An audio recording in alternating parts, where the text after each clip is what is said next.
Hi welcome to ಬಾಯ್ಲವುಡ್. ನಾವು ನಮ್ಮ ದೇಶ ಬಿಟ್ಟು ಇಷ್ಟು ದೂರ ಬಂದರೂ ಕೂಡ ಕೆಲವು ವಿಚಾರಗಳು ನಮ್ಮ ದೇಶ, ನಮ್ಮ ಜನ ಹಾಗೂ ನಮ್ಮತನವನ್ನು ನೆನಪಿಸುವಾಗೆ ಮಾಡ್ತದೆ.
ಪ್ರಸ್ತುತ ನಾನು ಕೆನಡಾದಲ್ಲಿದ್ದರೂ ಕೂಡ ಮೂಲತಃ ಕಡಲ ನಗರಿ ಮಂಗಳೂರಿನವ.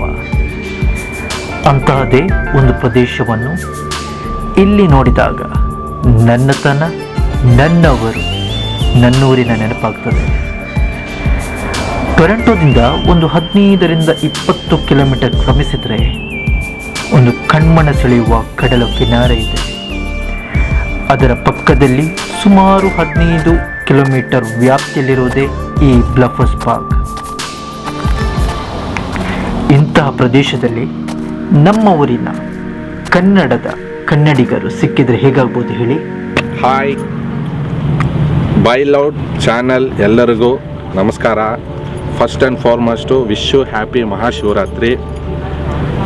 ಇನ್ ಕೆನಡಾದಲ್ಲಿ ಸ್ಕಾರ್ಬ್ರೋ ಬ್ಲಫರ್ಸ್ ಪಾರ್ಕು ಹಾಗೇ ಬಂದ್ರಿ. ಅದರಲ್ಲಿ ನಮ್ಮ ಚೇತನ್ ಅವ್ರನ್ನ ಭೇಟಿಯಾದಾಗ ತುಂಬ ಸಂತೋಷ ಆಯಿತು. ನಮ್ಮ ಕರ್ನಾಟಕದವರು ಮ್ಯಾಂಗ್ಳೂರು ಅವ್ರು ಮಾಡ್ತಾರೋ ಈ channel more than 3 million subscribers ಆಗಬೇಕಂತ ಮನಸ್ಫೂರ್ತಿಯಾಗಿ ನಾವು ಕೋರ್ಕೊತಾ ಇದ್ದೀರಿ. ಹಾಗೆ ತುಂಬ ಚೆನ್ನಾಗಿದೆ ಬ್ಲಫರ್ಸ್ ಪಾರ್ಕು. Today special day. ಬೆಳಗ್ಗೆ ಎದ್ದು ದೇವಸ್ಥಾನಕ್ಕೆ ಹೋಗಿ ಆರಾಮಾಗಿ ಬಂದಿದ್ದೀರಿ. ಎಲ್ಲರಿಗೂ ಒಳ್ಳೆಯದಾಗಲಿ, ಎಲ್ಲರೂ ಸಂತೋಷವಾಗಿರಲಿ ಅಂತ ಮನಸ್ಫೂರ್ತಿಯಾಗಿ ಕೋರ್ಕೊತಾ ಇದ್ದೀನಿ. ನನ್ನ ಹೆಸರು ಸೂರ್ಯ ಅಂತ. ನಮ್ಮ ಫ್ರೆಂಡು ನಾಗರಾಜ್ ಅವರು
ಬೈ ಲೌಡ್ ಚಾನಲನ್ನು ದಯವಿಟ್ಟು ಎಲ್ಲರೂ ಸಬ್ಸ್ಕ್ರೈಬ್ ಮಾಡಿ, ಲೈಕ್ ಮಾಡಿ, ಕಾಮೆಂಟ್ ಮಾಡಿ, ಶೇರ್ ಮಾಡಿ. ಈ ಚಾನಲನ್ನು ತುಂಬ ದೊಡ್ಡದಾಗಿ ಎಲ್ಲರಿಗೂ ತಲುಪೋ ಹಾಗೆ ಮಾಡಬೇಕಂತ ಮನಸ್ಫೂರ್ತಿಯಾಗಿ ಚೇತನ್ ಅವ್ರಿಗೆ ಒಳ್ಳೇದಾಗಲಿ ಅಂತ ಕೋರ್ಕೊತಾ ಇದ್ದೀನಿ. Thank you. Good luck. God bless.